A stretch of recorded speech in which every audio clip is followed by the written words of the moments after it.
സമയം പോയി. ഏയ്, മൊബൈലിൽ നിന്ന് കണ്ണെടുക്കടി മീനു. മൊബൈലിൽ നോക്കിയാലേ ലോകത്ത് നടക്കണൊക്കെ അറിയുള്ളൂ മുത്തശ്ശി. അതീന്ന് കണ്ണെടുത്താലേ വീട്ടിൽ നടക്കണൊക്കെ അറിയുള്ളൂ മീനു. ആ മുത്തശ്ശി ഏത് ഗെയിം കളിക്കുന്നത്? ഓ, ഈ ഗെയിം കളിച്ച് കളിച്ച് മടുത്തു. ഒരു യൂട്യൂബ് ചാനൽ തുടങ്ങിയാലോന്നൊരു ചിന്ത. അതെന്താ അങ്ങനൊരു ചിന്ത? ഓ, മൊബൈൽ ഉറങ്ങാത്ത വീടല്ലേ ഇത്. നിന്റെ അമ്മ ഇവിടെ ഇരുന്ന് വ്ലോഗ് ചെയ്യണ്, നിന്റെ അച്ഛനങ്ങ് സുഫായിലിരുന്ന് റീൽസ് ചെയ്യണ്. എന്തിന് പറയണം, ഇത്തിരി പോന്ന നിനക്കും ഇല്ലേ ഇപ്പൊ ഒരു ചാനല്. അപ്പൊ പിന്നെ ഞാനായിട്ട് എന്തിനു കുറയ്ക്കണം? എനിക്കും കിട്ടട്ടേന്നേ 4 യൂട്യൂബ് കാശ്. അത് തൂക്കും. ആദ്യം ഒരു ബ്രാൻഡ് വൈബ് വേണം. കണ്ടന്റ് ഫയർ ആണെങ്കിൽ കേറി വൈറലായിക്കോളും. പക്ഷെ നല്ലൊരു പേര് വേണം. നിന്റെ അമ്മയുടെ ചാനലിന്റെ പേരെന്താടി? വേലിക്കപ്പുറത്തെ വാർത്ത. ഓഹോ, നിന്റെ തള്ളയുടെ പരദൂഷൺ ചാനലിന് പറ്റിയ പേര്. അമ്മയുടെ വീഡിയോസ് ഒക്കെ ഫുൾ വൈറൽ മോഡാ. അറിഞ്ഞോ, അമ്മ സിൽവർ ബട്ടൺ പോക്കറ്റിലാക്കി. എനിക്കും വേണം ഒരു ബട്ടൺ.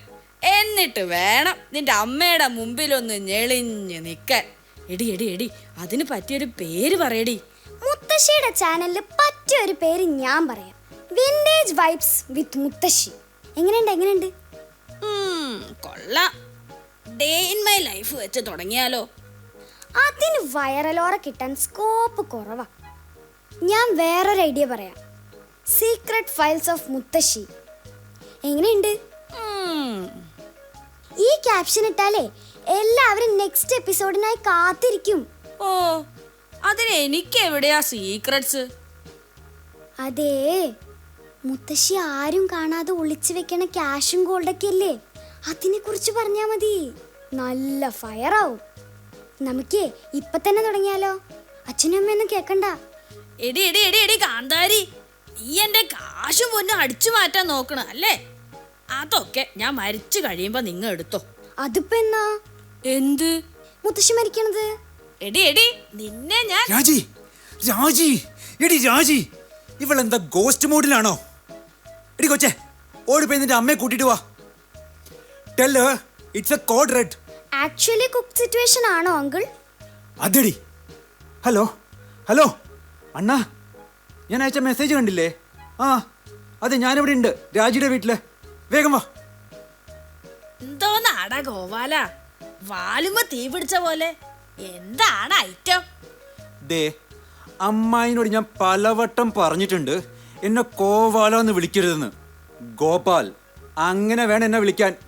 ഓ, എന്നാ മിസ്റ്റർ ഗോപാൽ, എന്താണ് സംഗതി? പീഡനം? No no. അവിഹിതം? ഛേ, ഔട്ട്ഡേറ്റഡ്. ED raid? അതൊന്നും ഇപ്പൊ ഒരു വാർത്ത അല്ലെന്നേ. യോ ബ്രോ, എന്താ സീൻ? എടി, എത്ര പ്രാവശ്യം ഞാൻ റിംഗ് അടിച്ചു, നീ ഫോൺ സൈലന്റ് മോഡിൽ ഇട്ടിട്ട് മറന്നോ? ഞാൻ നാളത്തേക്കുള്ള വീഡിയോ സെറ്റ് ആക്കാൻ എഡിറ്റിംഗ് മോഡിലായിരുന്നു. കഞ്ചാവ് ചമ്മന്തി എങ്ങനെ ഉണ്ടാക്കാം, കേറി കൊത്താനുള്ള സംഗതിയാണ് മോനെ. ആരും സ്പോട്ട് ചെയ്യാത്തൊരു കിടിലൻ ഐറ്റം കിട്ടിയപ്പോഴാണ് അവളുടെ ഒരു ചമ്മന്തി. എന്ത് കണ്ടന്റാടാ? ഇത്രയ്ക്ക് ഹൈപ്പാക്കാനുള്ള സംഭവം ഉണ്ടോ? വല്ല പോസ്കോ ആയിരിക്കും. പോക്സോ? ഇതൊന്നുമല്ല. Location drop Anchangadi. ഒരു ഡോക്ടറെ കുറെ പേര് കൂടി ഫുൾ റോസ്റ്റ് ആക്കി. ഇതാണോ? ഇത് 10 എപ്പിസോഡല്ലേ? അതെ. അവിടെയല്ലേ ട്വിസ്റ്റ്. പ്രഷർ കുക്ക്ഡായ ഡോക്ടർ ആരാന്ന് ചോദിക്ക്. ആരാടാ? 1 മില്യൺ ഫോളോവേഴ്സ് ഉള്ള famous YouTuber doctor Manjushnath. Oh my goodness. എടാ ഇത് റിയൽ സീനാണോ അതോ നിന്റെ കണ്ടന്റ് ക്രിയേഷനോ? ഇത് ഇപ്പൊ നടന്ന ഫ്രഷ് സീനാടി. മറ്റൊരു ചാനലും ഇനിയും മണത്തറിഞ്ഞിട്ടില്ല മോളെ. അതുകൊണ്ട് പെട്ടെന്ന് സ്പോട്ടിലെത്തണം. ലൈവാക്കി കവർ ചെയ്ത കണ്ടന്റ് തീ പിടിക്കും. എടാ എന്താണ് സംഭവം?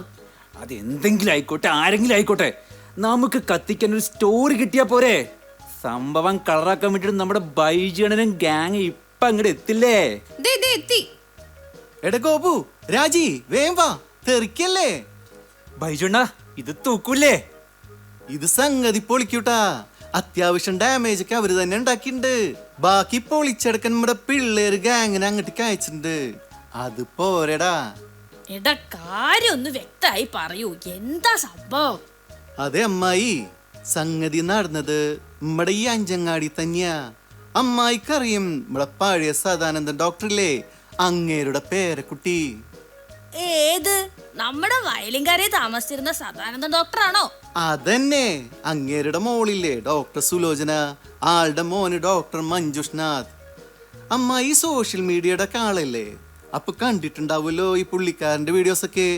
പക്ഷെ ട്വിസ്റ്റ് എന്താന്ന് വെച്ചാല് അറ്റാക്ക് ചെയ്തവരില്ലേ ലേഡീസ് ഉണ്ടായിരുന്നു. Ladies? Wow, that's really amazing. എടാ അവരെ നീ സ്പോട്ട് ചെയ്ത് ലോക്ക് ആക്കിക്കോ. ആ സൈഡ് ഞാൻ എക്സ്ട്രാക്ട് ആക്കി കണ്ടന്റ് ആക്കിക്കോളാം. അത് ഫയറാവും. ഡോക്ടർ സൈഡ് സ്കൂപ്പ് ഞാൻ എടുക്കാം. പുള്ളിയുടെ ബ്രാൻഡ് വാല്യൂ ഒന്ന് ഡിപ്പാക്കി ഫോളോവേഴ്സിനെ ഒന്ന് ഡ്രോപ്പ് മോഡിലാക്കണം. എക്സാക്ട്ലി. എൻ്റെ ഒരു വീഡിയോ ഇൻവെസ്റ്റിഗേഷൻ മോഡിലിട്ട് ഡിസെക്ട് ചെയ്തതാണ് അവൻ. അന്നേ ഞാൻ വിചാരിച്ചതാ അവനിട്ടൊന്ന് വർക്കൗട്ട് ചെയ്യണമെന്ന്. അവന്റെ ആറ്റിറ്റ്യൂഡ് ഇന്നത്തോടെ പാക്കപ്പ് ആക്കണം. അത് വേണം, അതെന്തായാലും വേണം. ഞങ്ങള് രാഷ്ട്രീയക്കാർക്ക് ഇട്ടുണ്ടല്ല, ഈ ആശാനെ ഇടയ്ക്കിടയ്ക്ക് താങ്ങുന്നതാണ്. അതേ, നിങ്ങൾ ലൈറ്റും ക്യാമറയ്ക്ക് ആയിട്ട് സൈറ്റിലെത്തുമ്പോഴേക്കും ഞാൻ അവിടെ സീനൊക്കെ ക്രിയേറ്റ് ചെയ്ത് ഒരു ആംബിയൻസ് സെറ്റ് ആക്കാം. വിട്ടോ ഞങ്ങൾ 10 മിനിറ്റിലൂടെ ഡ്രോപ്പ് ആയിക്കോളാം. നിക്കടാ അവിടെ, ചാടി തൊള്ളി പുറപ്പെടാൻ വരട്ടെ, എനിക്ക് കുറച്ച് കാര്യങ്ങൾ പറയാനുണ്ട്. അയ്യോ, അമ്മയുടെ നോസ്റ്റാൾജിക് പോഡ്കാസ്റ്റ് കേട്ടോണ്ടിരുന്നാൽ അവിടെ സീൻ മിസ്സാവും. ഡാ, ലെറ്റ്സ് മൂവ്. ഇരിക്കവിടെ, ഇരിക്കാനാ പറഞ്ഞത്. ഒരെണ്ണം ഞാൻ പറയാതെ ഇവിടുന്ന് പുറത്തിറങ്ങരുത്. വീഡിയോ വൈറലാക്കാൻ വേണ്ടി നിങ്ങളൊക്കെ ഇപ്പൊ മെക്കെട്ട് കയറാൻ പോണ ആ ഡോക്ടർ ഇല്ലേ, ആ ഡോക്ടർ മഞ്ജുഷ്നാഥ്, അയാളുടെ അമ്മ ഇല്ലായിരുന്നെങ്കിൽ വല്ല യൂട്യൂബറായി തെളിഞ്ഞു നടക്കാൻ നീ ജീവനോടെ ഈ ഭൂമിയിൽ ഉണ്ടാവില്ലായിരുന്നില്ലടാ ഗോപാല. അതെന്തൂട്ട കഥ? കഥയും തിരക്കഥയും ഒന്നുമല്ല, പച്ച പരമാർത്ഥം. ഇവൻ ഈ ഗോപാലൻ എന്റെ ആങ്ങളയുടെ മോനാണെന്ന് അത് തനിക്കറിയോ? അതിപ്പോ ആർക്കാണ് അറിയാത്ത സാധനം? 36 വർഷം മുമ്പ് പെരുമഴയും കൊടുങ്കാറ്റുമുള്ള ഒരു രാത്രി ശാലിനി, ഇവന്റെ അമ്മ, അന്ന് പൂർണ്ണ ഗർഭിണി. പെട്ടെന്നാണ് അവക്ക് വേദനയും രക്തം പോക്കും തുടങ്ങിയത്. എൻ്റെ അമ്മ, ഇവന്റെ മുത്തശ്ശി, ബാഹുബലി സിനിമയിലെ ശിവകാമി ദേവിയെ പോലെ ഉഗ്ര പ്രതാപിണി, ഒരു വാക്കു പറഞ്ഞാൽ മറുവാക്കില്ല.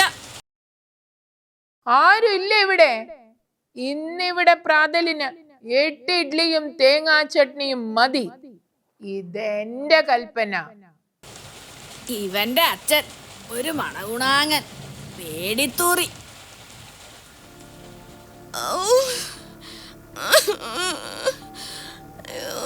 അമ്മേ,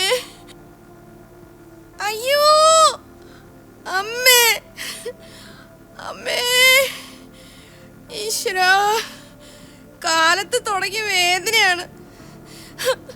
കൃഷ്ണ, ഇരിക്കാനും കിടക്കാനും ഒന്നും പറ്റുന്നില്ലല്ലോ ഈശ്വരാ. നിങ്ങൾക്കിത് വല്ലതും മനസ്സിലാവണോ മനുഷ്യ? എന്നെ ഒന്ന് ആശുപത്രി കൊണ്ടുപോവോ? അമ്മ പറഞ്ഞത് കേട്ടില്ലേ പ്രിയേ? ഇത് ഗ്യാസിന്റെ വേദനയായിരിക്കേ.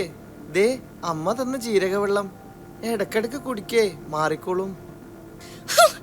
നിങ്ങൾ എന്താ പൊട്ടനാണോ? ജീരകവെള്ളം കുടിച്ചാ എങ്ങനെയാ പ്രസവേദന മാറുക?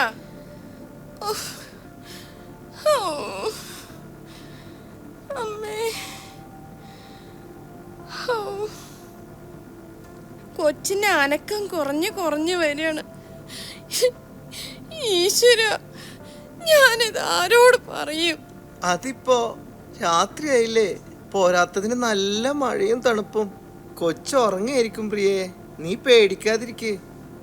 എന്തോന്നാടാ കിടന്ന് മെഴുകണത്? അത് പിന്നെ പ്രിയ പറയണേ, വയറ്റിലെ കൊച്ചിന് അനക്കം കുറവാണെന്ന്. അത് കേട്ടപ്പോ ഇല്ല, ഒന്നുമില്ല. വയറ്റിൽ കിടക്കണ കൊച്ച് 24 മണിക്കൂറും തുള്ളി കളിച്ചൊന്നും ഇരിക്കില്ല. ഓരോരോ മാഞ്ഞാളം കൊഞ്ചല്. ഞാൻ ആ വയറ്റാട്ടി അമ്മാളും അമ്മയോട് വരാൻ പറഞ്ഞിട്ടുണ്ട്. എന്റെ 6 പ്രസവവും ഒരു കുഴപ്പമില്ലാണ്ട് 2ഉം 2ആക്കി തന്നത് അവരാ. കീറാതെ പേരെടുക്കാൻ അവർക്കറിയാം. നിന്റെ ഒക്കെ മറ്റേടത്തെ ലേഡി ഡോക്ടറെക്കാട്ടിലും മിടുക്കും പരിചയവും അവർക്കുണ്ട്. ഒറ്റ നോട്ടത്തില് അവർക്ക് കാര്യം മനസ്സിലാവും. ചൂട് വെള്ളത്തിൽ കൈ മുക്കി അവരൊരു പിടി പിടിച്ചുണ്ടല്ലോ, കണ്ണ് ചിമ്മണ നേരം കൊണ്ട് കൊച്ചു പുറത്തു വരും. കേട്ടില്ലേ പ്രിയെ, പേടിക്കണ്ട കേട്ടോ. ഇങ്ങനെ ഓരോ കെട്ടിയോളുടെ താളത്തിന് തുള്ളാൻ നിക്കണ്ടടാ മരങ്ങോടാ. ഇല്ലമ്മേ ഇല്ല. അതെ, ഞാൻ ആശുപത്രിക്ക് പോവാണ്. നിങ്ങൾ വരുന്നുണ്ടോ എന്റെ കൂടെ? അയ്യോ, ഈ മഴയത്താ? ഇവിടുന്ന് ആരും ഇപ്പം എവിടേക്കും പോകുന്നില്ല. വയറ്റാട്ടി വരട്ടെ, എന്നിട്ട് തീരുമാനിക്കാം ഇവിടെ പ്രസവിക്കണോ അതോ ആസ്പത്രി പോണോന്ന്. നിങ്ങളെ അമ്മയും മോനും സൗകര്യം പോലെ വന്നാ മതി. ഞാൻ പോവാണ്. എനിക്ക് എന്റെ കൊച്ചിനെ ജീവനോടെ വേണം. അമ്മേ, നിന്ന് മോങ്ങാതെ കാർ എടുക്കടാ. അവളെ ഒറ്റയ്ക്ക് വിട്ടാ പറ്റില്ല. അതെ അതെ, എന്നാ ഞാനും പോട്ടെ. നിക്കടാ, നീ ചെന്നിട്ട് എന്തുണ്ടാക്കാനാ? ഞാൻ വരാം, നീ വണ്ടി എടുക്ക്. അയ്യോ കൃഷ്ണ ഗുരുവായൂരപ്പ, എന്റെ കുഞ്ഞിനൊന്നും വരുത്തരുതേ. ഈശ്വരാ ഈശ്വരാ ഈശ്വരാ ഭഗവാനേ. മോളെ, സിസ്റ്റർ മോളെ, എന്തായി എന്റെ പ്രിയമോക്ക്? കുഴപ്പമൊന്നുമില്ലല്ലോ? ഇല്ല, ഒരു കുഴപ്പമില്ല. ഒരു 10 മിനിറ്റ് കൂടി കഴിഞ്ഞിട്ട് കൊണ്ടുവന്നാ പോരായിരുന്നോ? എന്നാ പിന്നെ നേരെ ചുടുകാട്ടിലേക്ക് എടുക്കായിരുന്നു. നിങ്ങൾ എന്ത് കണ്ടിട്ടാണ് ഈ വെച്ചോണ്ടിരുന്നത്? എവിടുന്ന് വന്നേക്കണ ഇതൊക്കെ? എടാ കേട്ടില്ലേടാ, ഞാൻ രാവിലെ തൊട്ട് പറയുന്നതല്ലേ ആശുപത്രിയിൽ പോവാന്ന്. അപ്പൊ കുറച്ച് കഴിയട്ടെ അമ്മേ എന്നും പറഞ്ഞിട്ട് വെച്ചോണ്ടിരുന്നു. ഇപ്പൊ കണ്ടില്ലേ, എന്റെ മോക്കും കൊച്ചിനും ഒന്നും വരുത്തല്ലേ ഈശ്വരാ. ഞാനിവനെ കൊണ്ട് ഗുരുവായൂരമ്പലത്തില് 3 ശയന പ്രദക്ഷിണം ചെയ്യിച്ചോളാമേ. അമ്മേ, സിസ്റ്ററെ പറയ് സിസ്റ്ററെ, എന്താണെന്നൊന്ന് പറയ് സിസ്റ്ററെ. അതെ, കുറച്ച് കോംപ്ലിക്കേറ്റഡ് ആണ്. ഡോക്ടർ നല്ലോണം ശ്രമിക്കുന്നുണ്ട്. ചിലപ്പോൾ സിസേറിയൻ വേണ്ടി വരും. 2 പേരെയും ജീവനോടെ കിട്ടാൻ നല്ലോണം പ്രാർത്ഥിക്കും. അമ്മേ, കേട്ടില്ല അമ്മേ. ഓ, ഇതൊക്കെ അവര് ചുമ്മാ പറയണതാ. കൂടുതൽ കാശ് പിടുങ്ങാനുള്ള ഓരോ സൂത്രങ്ങള്. പ്രിയയുടെ കൂടെ ആരാ? ദേ, നിങ്ങളെ ഡോക്ടർ വിളിക്കുന്നുണ്ട്. കുറച്ച് കോംപ്ലിക്കേറ്റഡ് ആയിരുന്നു. ഇത്തിരി കൂടി നേരത്തെ കൊണ്ടുവന്നിരുന്നെങ്കിൽ. അയ്യോ ഡോക്ടറെ, എന്താ പറ്റിയേ? എന്റെ മോളും കൊച്ചും പോയോ ഈശ്വരാ, ഞാനിതെങ്ങനെ സഹിക്കും? എന്റെ മോളും കൊച്ചും പോയോ? ഇങ്ങോട്ട് മാറി നിൽക്ക്. എന്റെ മോനെ, നിനക്കിനി ഞാൻ വേറെ പെണ്ണിനെ അന്വേഷിക്കണ്ടേ? അയ്യോ അയ്യോ. നിർത്ത്. നിങ്ങൾ എന്ത് തോന്നിയാസാണ് ഈ പറയുന്നത്? പ്രിയക്കും കുഞ്ഞിനും ദൈവം സഹായിച്ച് ഒരു കുഴപ്പവുമില്ല. അല്ല, അപ്പൊ ഡോക്ടർ അല്ലേ പറഞ്ഞത്? എന്താ, കുഴപ്പമൊന്നുമില്ലാതെ അവരെ രക്ഷിച്ചത് ഇഷ്ടപ്പെട്ടിട്ടില്ല? വല്ലാത്ത യാതി തള്ള. നോക്ക്, നിങ്ങൾ പ്രിയയെ ഇവിടെ കൊണ്ടുവരുമ്പോൾ വളരെ കോംപ്ലിക്കേറ്റഡ് ആയിരുന്നു. ഇതൊരു ചെറിയ ആശുപത്രിയാണ്. മാത്രമല്ല ഇവിടെ സൗകര്യങ്ങൾ കുറവാണ്. സാധാരണ ഞങ്ങൾ ഇങ്ങനെയുള്ള കേസുകൾ മെഡിക്കൽ കോളേജിലേക്ക് റെഫർ ചെയ്യുകയാണ് പതിവ്. പക്ഷേ ഈ കേസിൽ അവിടേക്ക് എത്തുന്നതിന് മുമ്പ് അമ്മയ്ക്കോ കുഞ്ഞിനോ അപകടം സംഭവിക്കാൻ സാധ്യതയുണ്ടെന്ന് മനസ്സിലാക്കിയത് കൊണ്ടാണ് ഞാൻ റിസ്ക് എടുത്ത് ഇവിടെ തന്നെ സിസേറിയൻ ചെയ്തത്. റിസ്ക് ആയിരുന്നു, പക്ഷേ അമ്മയുടെയും കുഞ്ഞിൻ്റെയും ജീവനല്ലേ വലുത്. 2 പേർക്കും ഒരു കുഴപ്പവുമില്ലാതെ കിട്ടിയതിന് ദൈവത്തിനോട് നന്ദി പറയൂ. അന്ന് ആ ഡോക്ടർ ഈടെ പറ്റൂല, അങ്ങ് മെഡിക്കൽ കോളേജിലേക്ക് കൊണ്ടേക്കോന്നൊരു വാക്ക് പറഞ്ഞിരുന്നെങ്കിൽ ഇനി ഈ പൊക്കത്തിലും വണ്ണത്തിലും ഞെളിഞ്ഞു നിന്ന് വലിയ യൂട്യൂബർ കളിക്കാൻ നീ ഉണ്ടാവില്ലായിരുന്നടാ കോവാല. അതെന്താ, മെഡിക്കൽ കോളേജിലേക്ക് പോയ എൻ്റെ അമ്മയ്ക്ക് പ്രസവം വരൂലായിരുന്നോ? വൈബില്ലാതെ വെറുതെ ബ്ലാബ്ല അടിക്കൽ എൻ്റെ അമ്മായി. കിളിക്കണ്ടടാ, അതൊരു ചെറിയ ആശുപത്രി ആയിരുന്നു. അവര് റിസ്ക് എടുത്ത് അപ്പോഴേക്കപ്പൊ ഓപ്പറേഷൻ ചെയ്തത് കൊണ്ടാടാ കോവാല നിന്നെയും നിന്റെ അമ്മയെയും ഞങ്ങൾക്ക് ജീവനോടെ കിട്ടിയത്. അവരന്നാ റിസ്ക് എടുത്തില്ലായിരുന്നെങ്കിൽ. അതാണ് ഇപ്പത്തെ ഡോക്ടർമാര് അതെടുക്കില്ല. എന്ത് റിസ്ക് ഇല്ലേ? റിസ്ക് ഒന്ന് നോക്കിയിട്ട് പറയും കൊണ്ടേക്കോ മെഡിക്കൽ കോളേജിക്ക്. ഈ പോയിന്റ് ഒന്ന് ലോക്കാക്കിക്കോ. റിസ്ക്. ആ, ഈ ടോപ്പിക് ഒന്ന് സ്പോട്ട് ലൈറ്റിലിടാം. ഇന്നത്തെ ഡോക്ടർമാർ എന്തുകൊണ്ട് റിസ്ക് എടുക്കുന്നില്ല? ഡോക്ടർമാർ സേഫ് ഗെയിം മാത്രം കളിക്കുന്നു. കാരണമെന്ത്? ഹലോ എടാ കുഞ്ഞാലി കന്നാലി, നീ ഇങ്ങോട്ട് ഉണ്ടാക്കണ്ട. ഞാനിപ്പൊ പറയുന്ന മുദ്രാവാക്യം ഉണ്ടല്ലോ, അത് അവിടുത്തെ ടീംസിന് വേഗം ഒന്ന് പഠിപ്പിക്കടാ. എടാ റെക്കോർഡാക്കടാ. റിസ്ക് എടുക്കൂ, റിസ്ക് എടുക്കൂ ഡോക്ടർമാരെ, റിസ്ക് എടുക്കൂ. റിസ്ക് എടുക്കാത്ത ഡോക്ടർമാരെ ജോലിയിൽ നിന്നും പിരിച്ചുവിടുക. നിർത്തടാ അവന്റെ ക്ലാപ്പിലൊരു മുദ്രാവാക്യം. റിസ്ക് എടുത്ത് ആ രോഗിക്ക് വല്ല അപകടവും പറ്റിയാലോ? അപ്പോഴും പിരിച്ചുവിടണം. റിസ്ക് എടുത്താലും റിസ്ക് എടുത്തില്ലേലും ചികിത്സാ പിഴവെന്നും പറഞ്ഞ് അപ്പ അവിടെ ചാടി വീഴൂലേ മൊബൈലും മൈക്കും പിടിച്ചോണ്ട് നിങ്ങൾ സോഷ്യൽ മീഡിയക്കാരും ചാനലുകാരും. പിന്നെ തുടങ്ങും റീൽസും സ്റ്റോറീസും മന്തിച്ചർച്ച്. സത്യാവസ്ഥ എന്താണെന്ന് പോലും അന്വേഷിക്കാതെ സോഷ്യൽ മീഡിയയിലിട്ട് വലിച്ചു കീറൂലേ അവരെ. അതാണല്ലോ ഞങ്ങളുടെ ഡ്യൂട്ടി, സത്യത്തെ ജനങ്ങൾക്ക് മുമ്പിൽ എത്തിക്കുക. അതെ, ഇവിടുത്തെ മെയിൻ സ്ട്രീം ചാനലുകാർ പോലും വിളിച്ചു പറയാൻ മടിക്കുന്ന സത്യങ്ങളും രഹസ്യങ്ങളും ഞങ്ങൾ പബ്ലിക്കിന് മുന്നിൽ എക്സ്പോസ് ആക്കും. ഓ വേ നിങ്ങൾ വിളിച്ചു പറയല്ല, വളച്ചു പറയും. എടാ നീയൊക്കെ മുന്നും പിന്നും നോക്കാതെ സോഷ്യൽ മീഡിയയിൽ പോസ്റ്റ് ആക്കുന്ന കാര്യങ്ങൾ സത്യമല്ല എന്ന് തെളിഞ്ഞ എപ്പോഴെങ്കിലും അത് തിരുത്തി പറയാറുണ്ടോ? ഉണ്ടോടാ? ഉണ്ടോടി?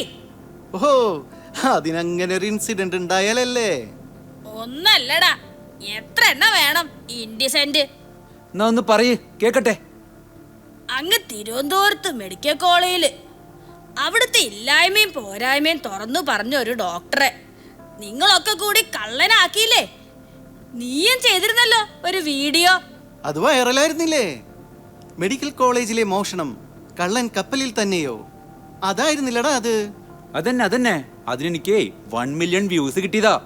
അങ്ങോരെ സസ്പെൻഡ് ചെയ്യാൻ വേണ്ടി എത്ര സമരം, എത്ര ചർച്ച ഒക്കെ കഴിഞ്ഞ് അന്വേഷണത്തിൽ അങ്ങയുടെ ഭാഗത്ത് ഒരു തെറ്റില്ലെന്ന് തെളിഞ്ഞപ്പോ നിങ്ങൾ ആരെങ്കിലും സത്യാവസ്ഥ ഇതാണ് എന്ന് പറഞ്ഞുകൊണ്ട് ഒരു വീഡിയോ എങ്കിലും പോസ്റ്റ് ചെയ്തോടാ? അത് 1 lakh ഇൻസിഡന്റ് അല്ലേ? അല്ലടി, ഇഷ്ടം പോലെ ഉണ്ട്. തൃശ്ശൂരും പാലക്കാടും ആലപ്പുഴയും ഒക്കെ ഉണ്ടായിട്ടുണ്ട്. തെറ്റുണ്ടെങ്കിൽ ചൂണ്ടിക്കാണിക്കണം. അതേപോലെ തെറ്റില്ലെങ്കിൽ അത് തുറന്നു പറയണം. അതിനുള്ള ചങ്കൂറ്റം വേണടാ. സംഭവം ട്രൂ ആണ്, പക്ഷേ ഓഡിയൻസിന് വൈബ് അടിക്കില്ല, വ്യൂസ് വരാൻ ചാൻസ് കുറവാണ്. Yes, that's it. അതായത് ഡോക്ടർമാരെ ക്രൂശിക്കുന്നത് കാണാനാണ് ജനത്തിന് താല്പര്യം, അത് കാണിക്കാനാണ് നിങ്ങൾക്കും താല്പര്യം. എക്സാക്ട്ലി. അപ്പൊ പിന്നെ അവരെങ്ങനെ റിസ്ക് എടുക്കും? ഗഡിയോളെ, ഇതിൽ ഒരു പോയിന്റ് ഉണ്ടല്ലോടാ. മൈക്കും ക്യാമറയും കയ്യിൽ പിടിച്ചോണ്ട് കല്യാണ വീട്ടിലും മരണ വീട്ടിലും ICUയിലും ഒക്കെ കയറി കണ്ടന്റ് ഉണ്ടാക്കാൻ ശ്രമിക്കുമ്പോ ഓർക്കുക, കാലം കാത്തു വെക്കുന്ന തിരിച്ചടികൾ ഉണ്ടെന്ന്. ജനനം മുതൽ മരണം വരെ ഒരുപാട് വട്ടം ജീവൻ തിരിച്ചു പിടിക്കാൻ നമ്മൾ ഓടി ചെല്ലുന്നത് ഡോക്ടർമാരുടെ അടുത്തേക്കാണ്. അവരുടെ ആത്മവിശ്വാസം തകർക്കുന്ന ഒന്നും ചെയ്യാതിരുന്നാൽ, റിസ്ക് എടുത്തിട്ടായാലും അവർ നമ്മുടെ ജീവൻ നിലനിർത്താൻ ആത്മാർത്ഥമായി പരിശ്രമിക്കും. തെറ്റുണ്ടെങ്കിൽ ചൂണ്ടിക്കാട്ടാം, പക്ഷെ ഇല്ലാത്ത തെറ്റുകൾ കണ്ടന്റിന് വേണ്ടി ഉണ്ടാക്കരുത്. അമ്മായി പറയുന്നൊരു ഫാക്റ്റ് ഉണ്ട്. ഒന്ന് ഇങ്ങോട്ട് വന്നേ, നമുക്ക് ഈ സറൗണ്ടിങ് ഒന്ന് എക്സ്പ്ലോർ ചെയ്ത് ഇവാലുവേറ്റ് ചെയ്ത് ഇതിന്റെ സത്യാവസ്ഥ ഒന്ന് പബ്ലിക് ആക്കിയാലോ? എന്നാ പിന്നെ ഉമ്മക്ക് സത്യത്തിന്റെ ലൈൻ ഒന്ന് പിടിക്കല്ലേ? ഓക്കെ, നമുക്ക് ആ വ്യൂവിൽ ഒന്ന് നോക്കി നോക്കാം. നല്ല കണ്ടന്റ് ഉള്ള ജനങ്ങൾക്ക് ഉപകാരമുള്ള വീഡിയോസ് ചെയ്യുന്ന എത്രയോ യൂട്യൂബർമാരുണ്ട്. ദേ എൻ്റെ മീനൂട്ടിയെ പോലെ. ദേ നോക്കി, എന്റെ പുതിയ വീഡിയോ അപ്ലോഡായി, കാണണ്ടേ? എവിടെ എവിടെ കാണട്ടെ. നോക്കട്ടെ. ഹായ്, മീനസ് വ്ലോഗിലേക്ക് എല്ലാവർക്കും സ്വാഗതം. ഭാവിയിൽ ഏത് പ്രൊഫഷൻ തിരഞ്ഞെടുക്കണം എന്ന കാര്യത്തിൽ എല്ലാവർക്കും ഒരു കൺഫ്യൂഷൻ ഉണ്ടാവും, ഇല്ലേ? +2 പരീക്ഷ കഴിഞ്ഞ് അതിനെക്കുറിച്ച് ആലോചിക്കുന്നതിൽ നല്ലതല്ലേ ഇപ്പം തന്നെ ഒന്ന് വർക്കൗട്ട് ചെയ്ത് തുടങ്ങുന്നത്? അതിനായി പ്രിയപ്പെട്ട കൂട്ടുകാരെയും ചേട്ടന്മാരെയും ചേച്ചിമാരെയും ഒക്കെ സഹായിക്കാനുള്ളതാണ് എൻ്റെ വഴി ഏത്, വിജയിച്ചവരോട് ചോദിക്കാം എന്ന ഈ പ്രോഗ്രാം. കഴിഞ്ഞ എപ്പിസോഡുകളിൽ നമ്മൾ റിട്ടയർഡ് IAS ഓഫീസർ ശങ്കരൻ സാറേയും പ്രൊഫസർ മായാവതി അമ്മയെയും ഒക്കെ കണ്ട് സംസാരിച്ചു. ഇന്ന് നമ്മൾ കാണാൻ പോകുന്നത് പ്രശസ്തനായ വളരെ സീനിയറായ ഒരു ഡോക്ടറെയാണ്, ഡോക്ടർ അഹമ്മദ് അൻവർ. നമസ്കാരം ഡോക്ടർ. നമസ്കാരം. ഡോക്ടർ എൻ്റെ വീഡിയോസ് കണ്ടിട്ടുണ്ടോ? കണ്ടിട്ടുണ്ടായിരുന്നില്ല, പക്ഷേ എനിക്ക് ഇൻവിറ്റേഷൻ കിട്ടിയ പിന്നെ വിളിച്ചപ്പോൾ ഞാൻ പിന്നെ ഒന്നും കൂടി യൂട്യൂബിൽ പരതി കണ്ടു. നന്നായിട്ടുണ്ട്, കൊള്ളാം. Those videos are created for A meaning full purpose and with clear vision. Thank you uncle. Thank you. Doctor നിങ്ങൾ എത്ര വർഷമായി ചികിത്സിക്കാൻ തുടങ്ങിയിട്ട്? ഞാൻ 1972 തുടങ്ങി. അന്ന് മുതൽ ഇന്ന് വരെ കൂട്ടി അങ്ങനെ 54 വർഷമായി. 54 years? ഇത്രയും വർഷം ഒരേ ജോലി തന്നെ ചെയ്തിട്ട് അങ്ങൾക്ക് മടുപ്പൊന്നും തോന്നുന്നില്ലേ? അത് എല്ലാ ജോലിയും അങ്ങനെ തന്നെയല്ലേ, അതിലെന്താ ഇത്ര വലിയ അത്ഭുതം? സത്യം പറഞ്ഞാൽ മറ്റ് ജോലികളുമായി കമ്പയർ ചെയ്ത് നോക്കുമ്പോൾ ഇവിടെ ബോറടിക്കാനുള്ള സാധ്യത കുറവാണ്. അതെന്താ? അത് നമ്മൾ ഓരോ ദിവസവും പുതിയ പുതിയ രോഗികളെ കാണുന്നു, പുതിയ പുതിയ പ്രശ്നങ്ങൾ കേൾക്കുന്നു. അപ്പോൾ ബോറടിക്കാനൊക്കെ എവിടെ സമയം? അത് ശരിയാ. ഒരു രോഗിയെ ചികിത്സിച്ച് അവരുടെ രോഗം മാറുമ്പോൾ അവർക്കുണ്ടാകുന്ന സന്തോഷവും സംതൃപ്തിയും അത് കാണുമ്പോൾ നമുക്ക് വല്ലാത്ത ഒരു സന്തുഷ്ടി ഉണ്ടാവില്ല. അതന്നെ. ഞാൻ ആദ്യമായി ചികിത്സിച്ച രോഗി ഐഷുമ്മ. അവരുടെ സൂക്കടൊക്കെ മാറി അവരെന്നെ കാണാൻ വന്നു. ഒരു പത്രക്കടലാസിൽ പൊതിഞ്ഞ കുറച്ച് വരിക്കച്ചക്ക ചുളയുമായിട്ട്. അന്ന് അവരാ തന്ന വരിക്കച്ചക്കയുടെ ചുളയുടെ മാധുരവും അവരുടെ മുഖത്തെ സംതൃപ്തി ഇന്നും എൻ്റെ കണ്ണിൽ നിന്ന് മാഞ്ഞു പോയിട്ടില്ല. പക്ഷെ എപ്പോഴും അങ്ങനെ ആവില്ലല്ലോ. രോഗികൾക്ക് ദേഷ്യം വന്ന അങ്കിളിനോട് ദേഷ്യപ്പെട്ട സംഭവങ്ങൾ ഉണ്ടാവാറില്ലേ?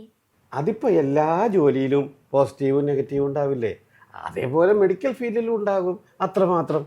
ചികിത്സാ പിഴവ് എന്ന് പറഞ്ഞ ആളുകൾ ഡോക്ടർമാരെ തല്ലുന്നത് ഇപ്പോൾ കുറേ കേൾക്കാറുണ്ടല്ലോ. അത് ശരിയാണ്. പണ്ടത്തെക്കാളും ഒക്കെ ഇത് ഇങ്ങനത്തെ അറ്റാക്സ് ഒക്കെ കൂടുതൽ തന്നെയാണ്. അപ്പം എന്ത് ചെയ്യും?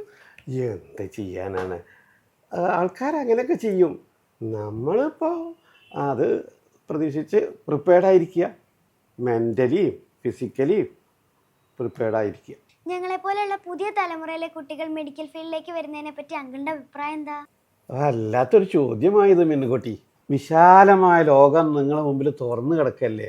വ്യത്യസ്തമായ കോഴ്സുകൾ, ജോലികൾ, ഇഷ്ടമുള്ളത് തിരഞ്ഞെടുക്കാനുള്ള മാർഗങ്ങളും നിങ്ങളുടെ മുമ്പിലില്ലേ. മെഡിക്കൽ ഫീൽഡും അതിലൊന്നാണ്. Choose the medical field only if you have genuine interest and whole hearted dedication to this profession. ജ്ഞാനം ശാസ്ത്രം കരുണാഹസ്തം ധൈര്യദീപം ദൃഢസ്ഥിതം രോഗശാന്തിരഥം നിത്യം വന്ദേ ജാഗ്രതം സേവകം. എന്തതിൻ്റെ അർത്ഥം? കേട്ടിട്ടില്ലല്ലേ? ജനനം മുതൽ മരണം വരെ മനുഷ്യർക്കുത്തായി നിൽക്കുന്ന സേവനത്തെക്കുറിച്ച് പെരിന്തൽമണ്ണയിലെ ഒരു കൂട്ടം ഡോക്ടർമാരെ അവതരിപ്പിച്ച ഒരു പാട്ടാണിത്. ഒന്ന് കേട്ട് നോക്കുക. ശാസ്ത്രം കരുണാഹസ്തം ധൈര്യദീപം ദൃഢസ്ഥിതം രോഗശാന്തിരഥം നിത്യം വന്ദേ ജാഗ്രതം സേവകം. ജ്ഞാനം ശാസ്ത്രം കരുണാഹസ്തം ധൈര്യദീപം ദൃഢസ്ഥിതം രോഗശാന്തിരഥം നിത്യം വന്ദേ ജാഗ്രതം സേവകം.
ദീപം പേരി ജീവനുദയമാകുന്നു.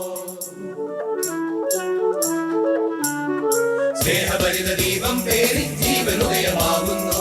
കരുണനയന ജ്ഞാനം തൂകി ജീവ വഴി കഴിയുന്നു. ഹൃദയപീഡയെല്ലാം നീക്കി ശാന്തിധാര നീടുന്നു. പാഴിരുൾ കുടങ്ങൾ മാറ്റി പ്രാണവായു വീശുന്നു. പ്രാണനാദ മന്ത്രം മന്ത്രം നിത്യ സത്യനാദം നാദം ഓരട്ടം ചിന്തിടും. ഇന്നിവിടെ പാഴ്വാകുക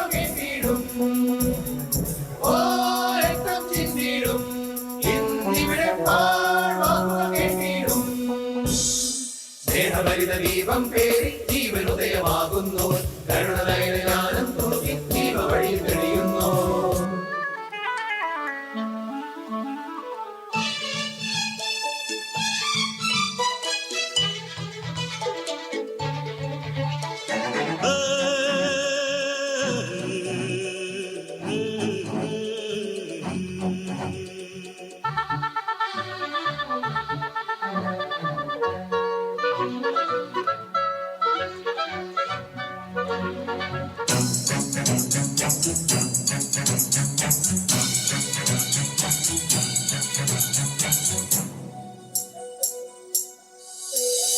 ജനിമൃതികളിൽ ഒരു വരമൊഴിയായി ഒഴുകിയെത്തും ആശ്വാസം ഹൃദയം വിങ്ങിയ പോലെ ചാട്ടയേറ്റു കുളയുന്നു സ്വന്തം എന്ന ബോധം മായും ലോകമോചനം പുണ്യം നന്ദി കേഴുന്നു കൈകൂപ്പി സത്യജീവിതം ധന്യം ലോകശാന്തി തേടും ലോകത്തിൽ അഭയമുദ്രപൂവായി മാറിയിട്ടും പുണ്യഭാവമെല്ലാം തേടി സ്വാർത്ഥലോകം ശിക്ഷ വിധിക്കും സ്നേഹഹരിത ദീപം പേരി ജീവനുദയമാകുന്നു കരുണനയന ജ്ഞാനം തൂക്കി ജീവ വഴി കഴിയുന്നു ഹൃദയപീഡയെല്ലാം നീക്കി ശാന്തിധാര നീളുന്നു പാഴിയുൾക്കുടങ്ങൾ മാറ്റി പ്രാണവായു വീശുന്നു പ്രാണനാദ മന്ത്രം മന്ത്രം നിത്യസത്യനാദം നാദം ഓ രക്തം ചിന്തിടും ഇന്നിവിടെ പാഴ്വാക്കുകൾ കേട്ടിടും ഓ രക്തം ചിന്തിടും ഇന്നിവിടെ പാഴ്വാക്കുകൾ കേട്ടിടും സ്നേഹഭരിത ദീപം പേരി ജീവനുദയമാകുന്നു കരുണനയന ജ്ഞാനം തൂക്കി ജീവ വഴി തെളിയുന്നു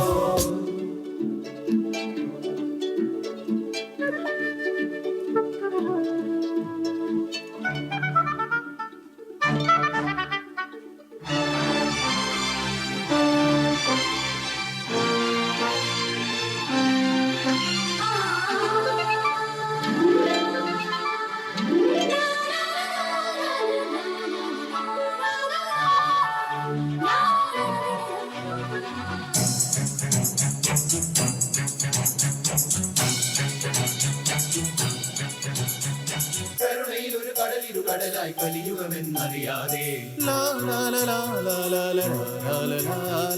പൊരുളിനും ഒരു പൊരുപതിരിയായി പരിഭവങ്ങൾ അലിയുകയാൽ വ്യാധി ഏറ്റുവാങ്ങും കയ്യിൽ ഘോരവന്ദനം കഷ്ടം ചോരവാങ്ങയും നീ കോലം ചുറ്റുമന്ദമാം ലോകം കനിവരത്ത് കണ്ണിമ മൂടുന്നു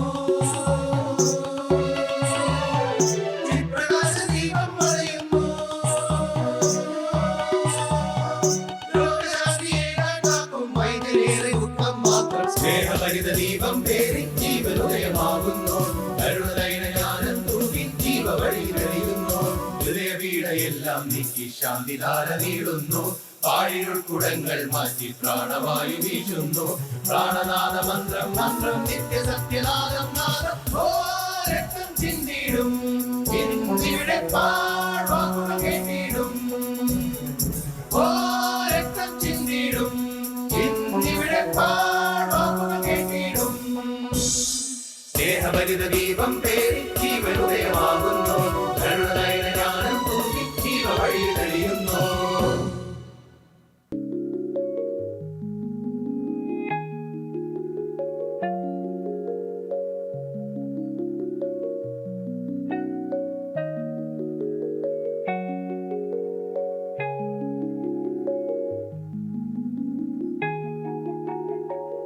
അയ്യോ ദേ മുരളി വീണ്. അയ്യോ എന്ത് പറ്റി? എന്താണാവോ? മുരളി മുരളി എന്ത് പറ്റി? ഓ ഹിസ് നോട്ട് റെസ്പോണ്ടിങ്. മുരളിക്ക് കുറച്ചുനാൾ മുമ്പ് ആൻജിയോപ്ലാസ്റ്റി കഴിഞ്ഞതാണ്. ഷോ പൾസും ഇല്ല ശ്വാസവും ഇല്ല. കാർഡിയക് അറസ്റ്റ് ആണോ? അതെ, കാർഡിയക് അറസ്റ്റ് ആണ്. വേഗം CPR സ്റ്റാർട്ട് ചെയ്യേ. ഇതാ തുടങ്ങി. പൾസ് നോക്ക്, വരുന്നുണ്ടോ കിട്ടുന്നുണ്ടോ നോക്ക്. അറിയാലോ അല്ലേ 30 കംപ്രഷൻസ്. ആന്റി ആന്റി മുരളിയേട്ടന് എന്താ പറ്റിയേ? ഇവരൊക്കെ മുരളിയേട്ടന് എന്താ ചെയ്യണേ? ശബ്ദം ഉണ്ടാക്കണ്ട, ഇങ്ങോട്ട് വാ, ഞാൻ പറഞ്ഞുതരാം. എന്താ സീരിയസ് ആണോ? അതെ, മുരളിയേട്ടന് കാർഡിയക് അറസ്റ്റ്, ഹാർട്ട് അറ്റാക്ക് വന്നതാണ്. ഹാർട്ട് വീണ്ടും വർക്കിംഗ് ആക്കാൻ CPR കൊടുക്കാണ് ആ ആന്റി. അതെ, കാർഡിയാക് പൾമണറി റെസിസിറ്റേഷൻ. നിങ്ങൾ എല്ലാവരും ഇത് ചെയ്യാൻ പഠിച്ചിരിക്കണം കേട്ടോ. ആരെങ്കിലും ഇങ്ങനെ പെട്ടെന്ന് കുഴഞ്ഞു വീണാൽ അത് ഹൃദയസ്തംഭനം മൂലമാണെങ്കിൽ നമ്മൾ ഇങ്ങനെ ചെയ്ത് ആ ആളുടെ ജീവൻ നമുക്ക് രക്ഷിക്കാൻ കഴിയും. ഇതേ നോക്ക്, ആ ആന്റി ചെയ്യുന്ന കണ്ടോ? ആ, ഞങ്ങളുടെ സ്കൂളിൽ ശശിയങ്കിൾ വന്നത് പഠിപ്പിച്ചിരുന്നു. പക്ഷെ ഞങ്ങളെ ഇല്ല, വലിയ ചേട്ടന്മാരെയും ചേച്ചിമാരെയും പഠിപ്പിച്ചത്. പക്ഷെ ഞങ്ങൾ കണ്ടിരുന്നു. അതെ, കുറച്ചുകൂടി മുതിർന്ന കുട്ടികളാണ് ഇതൊക്കെ പഠിച്ചിരിക്കാറ്. നിങ്ങൾ ചെറിയ കുട്ടികൾ ഇങ്ങനത്തെ വല്ല സാഹചര്യം ഉണ്ടായാൽ ഉടനെ മുതിർന്ന കുട്ടികളെയോ ടീച്ചർമാരെയോ വിളിച്ചു വരുത്തണം.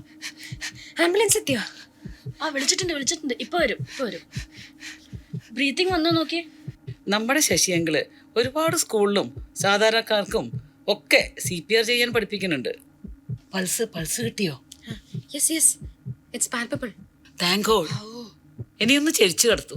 ആന്റി ഇത് നമ്മൾക്ക് പഠിപ്പിച്ചു തരോ? ഇത് നോക്ക്, നേരത്തെ ഈ ആന്റി ചെയ്തത് കണ്ടില്ലേ?